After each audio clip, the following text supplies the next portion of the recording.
Good morning. Indori education hub में आपका स्वागत है। इंदौरी एजुकेशन हब में आपको जो क्लासेस दी जा रही है वो हिंदी की चैप्टर वाइज क्लासेस दी गई है। ये क्लासेस आपको सारी एग्ज़ाम में कवर करा दी जाएगी। हमारी ऑलरेडी एक क्लास कंप्लीट हो चुकी है। आप वो क्लास देखने के लिए हमारे यूट्यूब चैनल के डिस्क्रिप्शन में लिंक दी गई है, वहाँ से आप हमारी क्लास देख सकते हैं। हमारी जो क्लास है सेकेंड क्लास है, इसमें आपको और आगे के 50 क्वेश्चन दिए जाएंगे। चलिए हम हमारी क्लास को स्टार्ट करते हैं। हमारा जो पहला क्वेश्चन है, रचना की दृष्टि से शब्दों के कितने भेद होते हैं। रचना की दृष्टि से जो शब्दों के भेद होते हैं, आंसर बी पे टिक करिएगा। 3 भेद होते हैं। नेक्स्ट क्वेश्चन है, संज्ञा के कितने भेद है। संज्ञा के आपके 5 भेद होते हैं, आंसर सी पे टिक करिएगा। अगला क्वेश्चन है, विकार और अविकारी शब्द के कितने भेद होते हैं। इसका जो राइट आंसर आएगा वो है आंसर डी। 8 पे क्लिक करिएगा। हमारा जो अगला क्वेश्चन है वो है, इनमें से कौन सा शब्द से बना विशेषण है। इसमें आपको विशेषण बताना है। इसका जो राइट आंसर होगा वो होगा कुलीन। आंसर डी पे टिक करिएगा।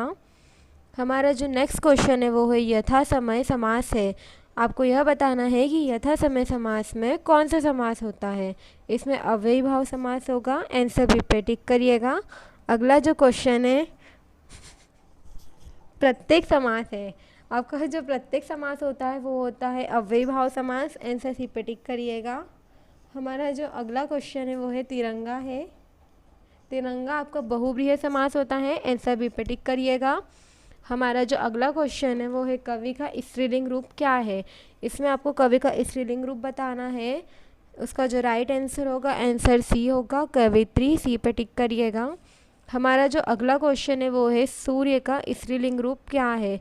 सूर्य का आपको स्त्रीलिंग रूप बताना है। आप हमें कमेंट सेक्शन में कमेंट करके बताइए कि सूर्य का स्त्रीलिंग रूप क्या होगा। लास्ट में आपको इसका आंसर प्रोवाइड किया जाएगा।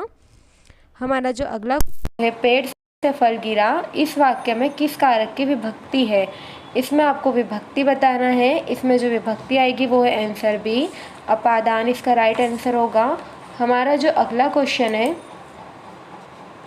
वो है, वह कुल्हाड़ी से वृक्ष काटता है, इस वाक्य में से किस कारक की विभक्ति है।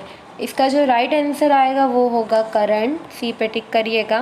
अगला जो क्वेश्चन है वो है, माँ ने बच्चों को सुलाया, इस वाक्य में को किस कारक की विभक्ति है। इसमें आपको को की विभक्ति बताना है।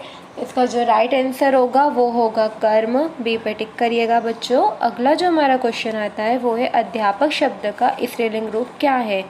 अध्यापक का जो स्त्रीलिंग रूप होगा वो है आंसर ए, अध्यापिका पे आप टिक करिएगा। हमारा जो नेक्स्ट क्वेश्चन है वो है, नायक शब्द का स्त्रीलिंग रूप क्या है। आपको यहाँ नायक शब्द का स्त्रीलिंग रूप बताना है। तो नायक शब्द का जो स्त्रीलिंग होगा वो होगा नायिका। आंसर सी पे टिक करिएगा। अगला जो क्वेश्चन है वो है, महाशय शब्द का स्त्रीलिंग रूप क्या है।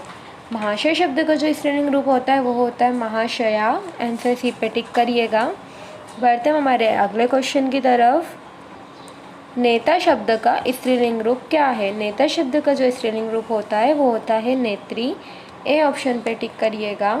अगला जो क्वेश्चन है वो है, दाता शब्द का स्त्रीलिंग रूप क्या होगा। दाता का जो स्त्रीलिंग रूप होगा वो है आंसर डी, दात्री पे क्लिक करिएगा। नेक्स्ट क्वेश्चन है, इंद्र शब्द का स्त्रीलिंग रूप क्या है। इंद्र का जो स्त्रीलिंग रूप होता है वो होता है इंद्राणी। सी ऑप्शन पे टिक करिएगा। अगला क्वेश्चन जो आता है आपका वो है, ऊध्वनि का उच्चारण स्थान है।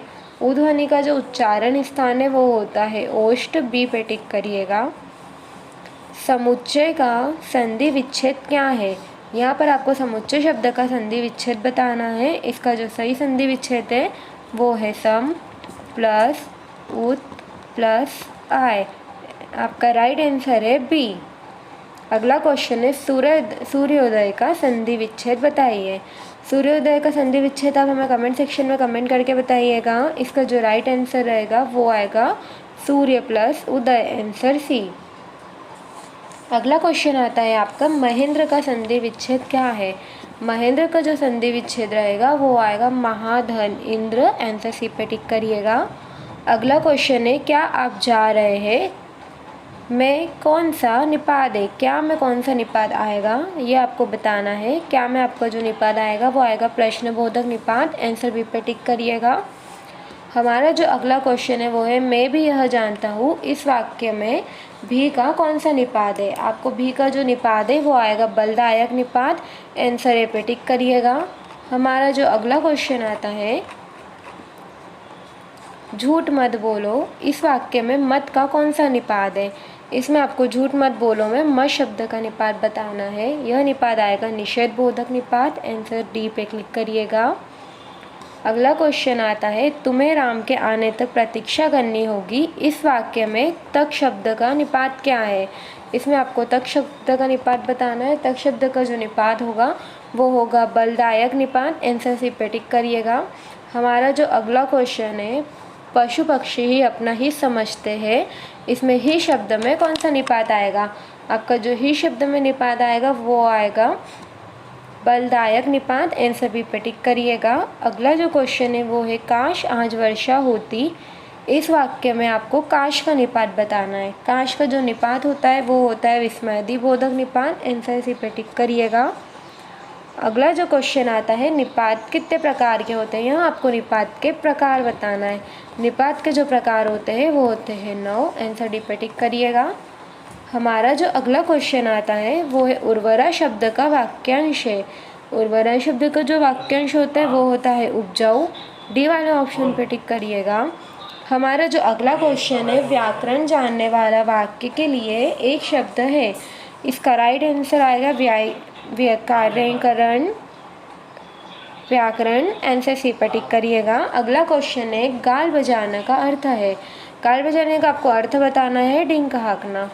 अगला जो हमारा क्वेश्चन है वो है, अगर मगर करने का क्या अर्थ होता है? अगर मगर करने का जो अर्थ होता है वो होता है बहाने बनाना। नेक्स्ट क्वेश्चन है हमारा, शुद्ध शब्द कौन सा है? इसमें से आपको जो शुद्ध शब्द है वो छांटना है। आपका जो शुद्ध शब्द है बी है, सचिंदानंद। आंसर आपका अगला जो क्वेश्चन होता है वो होता है, शुद्ध वर्तनी वाला कौन सा है? इसमें आपको जो शुद्ध वर्तनी वो बताना है। इसका जो राइट आंसर होगा वो होगा सुषुप्ति।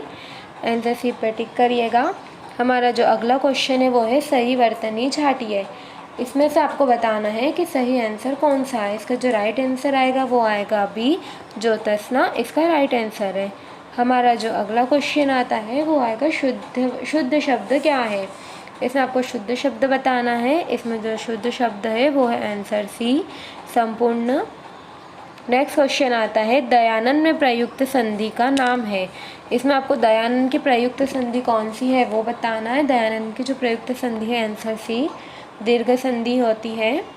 आपका अगला क्वेश्चन होता है, कपिश में प्रमुख संधि का नाम।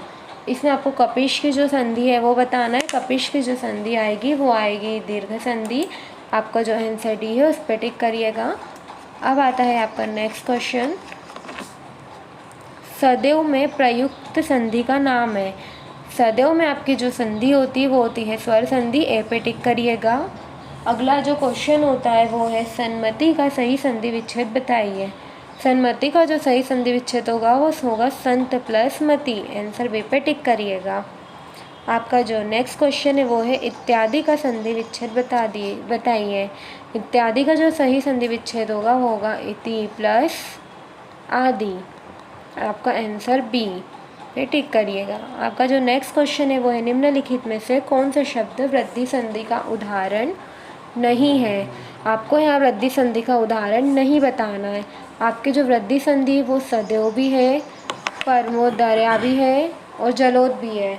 इसका जो नहीं आएगा वो आएगा गुरुपदेश। आंसर सी पे टिक करिएगा बच्चों। नेक्स्ट क्वेश्चन आता है, निम्नलिखित में से दीर्घ संधि युक्त पद कौन सा है? इसमें आपको दीर्घ संधि का पद बताना है। इसका जो राइट आंसर आएगा वो आएगा बी, दैत्यारी। आपका अगला क्वेश्चन आता है, इनमें से कौन सा स्वर संधि का उदाहरण है? यहाँ पर आपको 4 ऑप्शन दिए गए हैं। आपको इसमें स्वर संधि का उदाहरण बताना है। तो सहयोग स्वर संधि का उदाहरण नहीं कहलाता है, नमस्कार भी नहीं कहलाता है, मनोहर भी नहीं कहलाता है। आपका लास्ट ऑप्शन बच रहा है पवन, वो आपका स्वर संधि का उदाहरण कहलाएगा। अगला क्वेश्चन है, पवन का संधि विच्छेद बताइए। इसका जो राइट आंसर है वो है सी, पो धन अन। आपका राइट आंसर रहेगा सी। नेक्स्ट क्वेश्चन है, निम्नलिखित में शब्दों में से किसमें व्यंजन संधि है? इसमें आपको व्यंजन संधि बताना है। व्यंजन संधि आपके सत्कार शब्द में है। राइट आंसर होगा आपका बी। अगला क्वेश्चन है निम्नलिखित में से किसमें विसर्ग संधि है। अब यहाँ पर आपको विसर्ग संधि बताना है। विसर्ग संधि आपके डी ऑप्शन में है, अतएव में आपकी विसर्ग संधि आएगी। अब आता है हमारा आखिरी क्वेश्चन, उत प्लस हार के योग से कौन सा शब्द बनेगा। इससे कौन सा शब्द बन रहा है, इससे जो शब्द बन रहा है वो शब्द है उद्धार। आपका आंसर बी पे टिक करिएगा। आज इसी के साथ हमारे आज के जो 50 क्वेश्चन है वो कंप्लीट होते हैं। आपको आगे भी ऐसे क्वेश्चन दिए जाएंगे। आप हमें कमेंट सेक्शन में अपने डाउट्स बताइएगा। धन्यवाद।